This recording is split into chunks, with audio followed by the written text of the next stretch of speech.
ஹலாலுக்கும் மிகப்பெரிய சம்பந்தம் இருக்கு. நம்ம எல்லாருமே ஹலால் அப்படின்னா உணவு, மட்டன், மீன், ஆடு வெட்டுறது அப்படி இல்லை. என்ன திருக்குறான் சொல்லுது அப்படின்னா, வழி தெரியாமல் வெட்டப்பட வேண்டும். தாவரங்களை வெட்டும் போது ஏற்படக்கூடிய வலிகளை விட குறைவாகத்தான் இருக்கிறது என்று ஆய்வுக்கு உட்படுத்தியிருக்காங்க. ஹலால் உணவு மட்டும்தான் நீங்கள் சாப்பிட வேண்டும். அசைவமா இருந்துச்சுன்னா இதுல மத பாகுபாடு தயவு செய்து வேண்டாம். நான் முஸ்லீமு, நான் கிறிஸ்டின்னு, நான் ஹிந்து அதெல்லாம் கிடையாது. ஹலால் தான். கவனமாக கேட்கணும் தயவு செய்து, இது மிக முக்கியம்.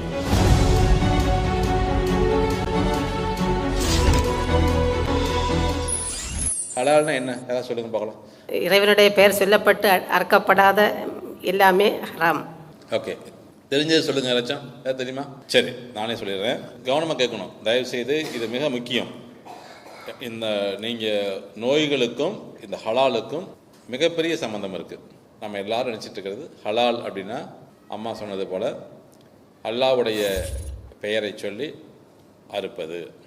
அல்லாஹ்வுடைய பெயரை சொல்லி அறுக்காமல் இருப்பது அது ஹராம் அப்படின்னு நம்ம நினைக்கிறோம். அப்படி அல்ல. ஹலால் என்பது என்ன அப்படின்னா இறைவனால் அனுமதிக்கப்பட்டது, அல்லாஹ்வால் அனுமதிக்கப்பட்டது. ஹராம் என்பது என்னன்னா இறைவனால் அனுமதிக்கப்படாதது, அல்லாஹ்வால் அனுமதிக்கப்படாதது. புரிஞ்சுக்கணும் நீங்கள். சரி, இறைவனால் அனுமதிக்கப்பட்டது எது? அது நமது வாழ்க்கையிலிருந்து ஆரம்பிக்குது. நல்ல குணம், பொறுமை, சகிப்புத்தன்மை, உண்மை, தொழுகை, நன்றி மறவாமல் இருக்கக்கூடிய நல்ல குணம், தாழ்மை, இது எல்லாமே ஹலால். பொறாமை, பேராசை, அகங்காரம், ஆணவம், அதிகாரம், அகந்தை, இது எல்லாமே ஹராம். அப்போது இந்த ஹலால் என்பது நமது வாழக்கூடிய வாழ்க்கையில் முழுமையாக நாம் கடைபிடிக்கணும். அன்பு, பாசம், கருணை, இது எல்லாமே ஹலால் தான். நம்ம போடக்கூடிய ட்ரெஸ் இருக்குது பார்த்தீங்களா, அதில் ஹலால் இருக்குங்கய்யா. ஆண் பெண்களுடைய உடைகளை அணிந்தால் அது ஹராம். பெண் ஆணினுடைய உடையை அணிந்தால் அது ஹராம். பெண்ணுக்குரிய ஆடையை பெண் அணிய வேண்டும், ஆணுக்குரிய ஆடையை ஆண் அணிய வேண்டும். ஆண்கள் எப்படினோ இந்த தொப்புள் இருக்கு இல்லையா, இந்த நெஞ்சு பகுதிக்கு கீழே முழுமையாக மறைக்கணும். பெண்கள் இந்த கை இருக்கு இல்லையா, மணிக்கட்டுக்கு கீழே முகம், இதை தவிர்த்து உடம்பு ஃபுல்லாக மறைக்கணும். இதுதான் ஹலால். அடுத்ததாக டைட்டாக ட்ரெஸ் போட்டுக்கிறது, உடம்புல இருக்கக்கூடிய அங்கங்கள்லாம் வெளியே தெரிய மாதிரி ட்ரெஸ் போடுறது, மற்றவர்களுடைய மனதை வருடக்கூடிய வகையில், கெடுக்கக்கூடிய வகையில் போடக்கூடிய அந்த ட்ரெஸ்ஸஸ் எல்லாமே ஹராம். அப்போ எப்படி ட்ரெஸ் பண்ணணும்? தளர்வாக, எந்த விதமான அங்க அவயங்கள் வெளியில் தெரியாமல் போடக்கூடிய ட்ரெஸ்ஸு தான் ஹலால். நேர்மையான முறையில் இருக்கக்கூடிய அனைத்தும் ஹலால். இன்னும் ஈஸியாக சொல்லாமல் புரியும் பாருங்கள். சம்பாதிக்கக்கூடிய சம்பாதனை நீங்கள் உதவி பண்ணுறீங்க, மற்றவங்களுக்கு உதவி பண்ணுறீங்க, ஆனால் அந்த சம்பாத்தியம் ஒருத்தரை ஏமாற்றியோ இல்லை வட்டிக்கு வாங்கியோ இல்லை திருடியோ நாம் சேர்த்த சொத்தை நீ தானமாக கொடுத்தால் கூட அது ஹராம் தான். புரியுது நினைக்கிறேன் உங்களுக்கு. அப்போ சம்பாதிக்கக்கூடிய சம்பாதையும் எப்படி இருக்கணும்? நேர்மையான முறையில் இருக்கணும். அதுதான் ஹலால். அப்போது நம்ம எல்லாருமே ஹலால் அப்படின்னா உணவு அப்படின்னு நினச்சிட்ருக்கோம். மட்டன், மீன், ஆடு வெட்டுறது அப்படி இல்லை. சரி, அப்போ இந்த உணவுலையும் ஹலால் சொல்லியிருக்காரு அல்லாஹ். உணவுலையும் ஹலாலை கடைபிடிக்க வேண்டும் சொல்கிறாரு. அப்போ உணவுல என்ன அனுமதிக்கப்பட்ட உணவுகள் என்னென்ன இருக்குது? சைவ உணவுகள் அத்தனையுமே அனுமதிக்கப்பட்ட உணவுகள். உங்களுக்கு பிடித்த உணவுகள், அந்த உணவுகள் உங்களுக்கும் மற்றவர்களுக்கும் எந்த தீங்கையும் விளைவிக்கக்கூடாது, அது நல்ல உணவுகள். இப்போது நீங்கள் சாப்பிடக்கூடிய உணவால் மற்றவர்கள் பாதிக்கக்கூடாது, போதை மருந்து. அப்போ நீங்கள் சாப்பிடக்கூடிய உணவால் நீங்களும் பாதிப்படையக்கூடாது, மற்றவர்களுக்கும் எந்த பாதிப்பு வரக்கூடாது, அதுதான் ஹலால். சரி, அடுத்ததாக அப்போ நீங்கள் கேட்கலாம், நீங்கள் அப்போ இந்த உணவுகளை ஆடு மாடெல்லாம் நாம் வெட்டுறோமே, அது ஒரு உயிரை நம்ம கொள்ளுகிறோமே, அப்போ அது துன்புறுத்தல் இல்லையா அப்படிங்கிற ஒரு கேள்வி எல்லாருக்கும் உண்டு. இருக்கா இல்லையா?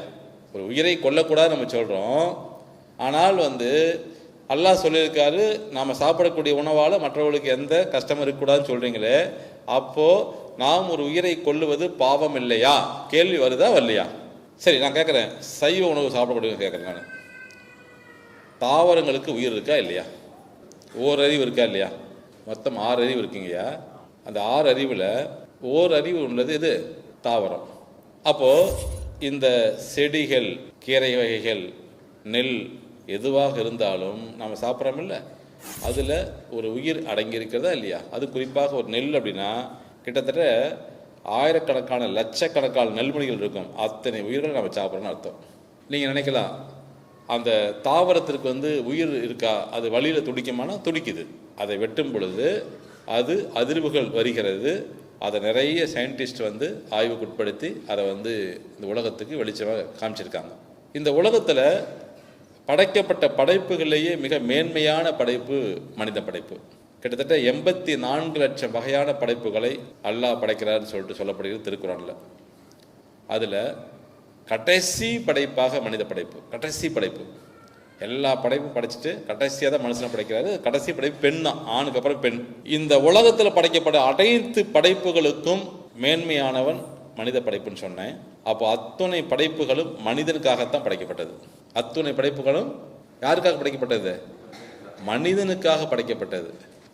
அப்போது மனிதன் நல்ல முறையில் துன்புறுத்தாமல் அதை உணவுகளாக நாம் மேற்கொள்ளலாம், உணவுகளாக நம்ம சாப்பிடலாம்னு சொல்லிட்டு அனைத்து வேதங்களும் சொல்லுகிறது. அது திருக்குரான் எடுத்துட்டாலும் சரி, இல்லை பைபிள் எடுத்துக்கிட்டாலும் சரி, இந்து மதத்தில் நீங்கள் அனுமதிக்கப்பட்டிருக்கிறது, ஆனால் மறைக்கப்பட்டு விட்டது. இந்து மதத்தில் மனு தர்ம சாஸ்திரம் எடுத்து படித்து பாருங்கள், சொல்லப்பட்டிருக்கிறது.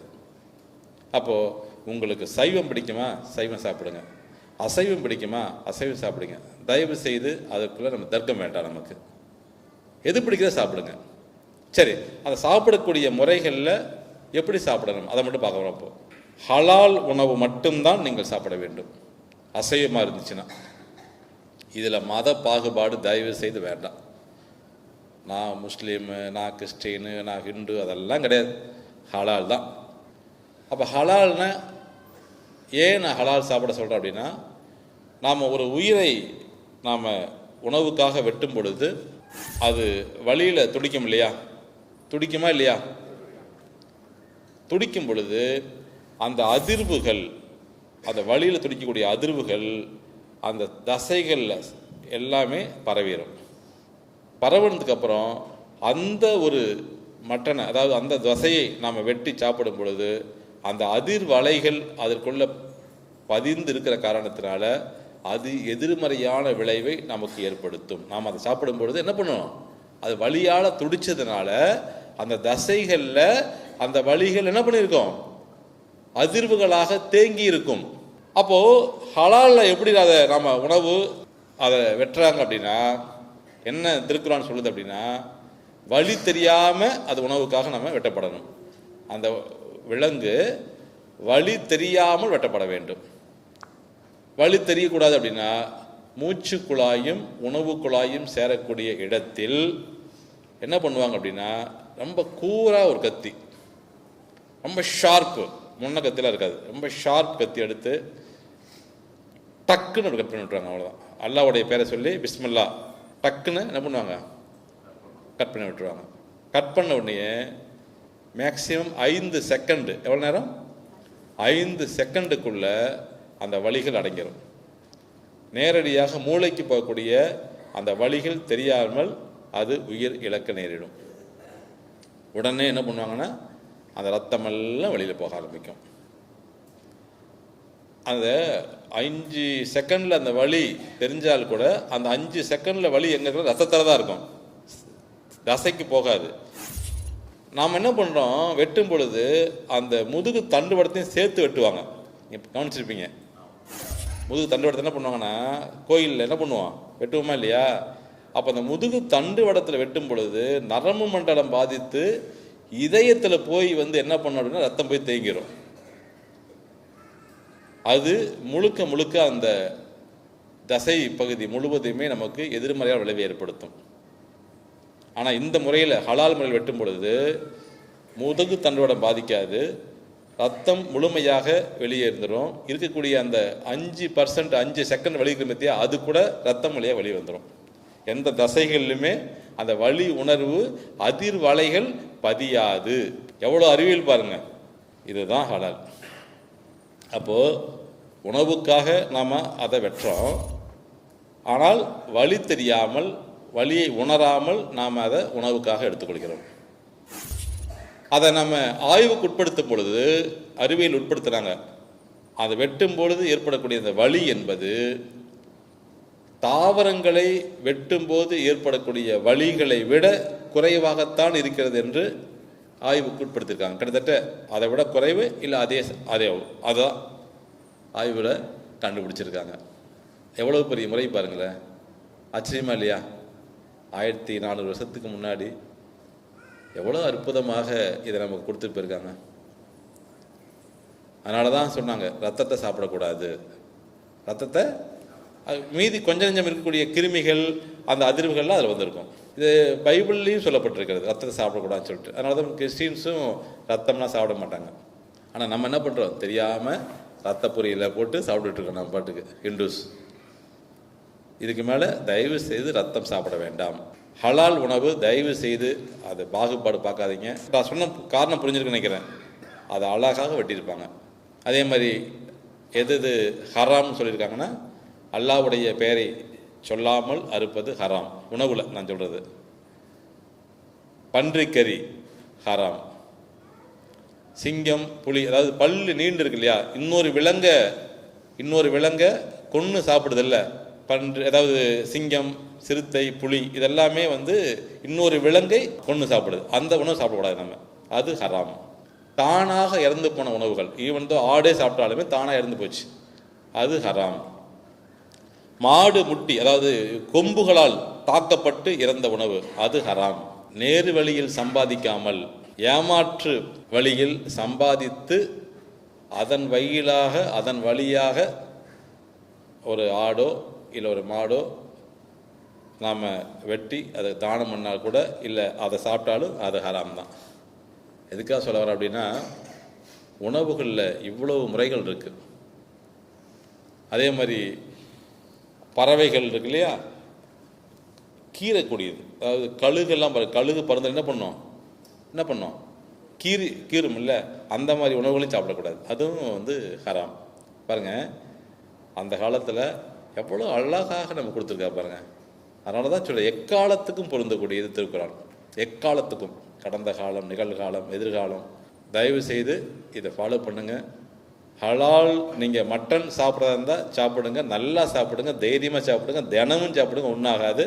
ஆனால் அது ஹலால் உணவாக இருக்கட்டும்.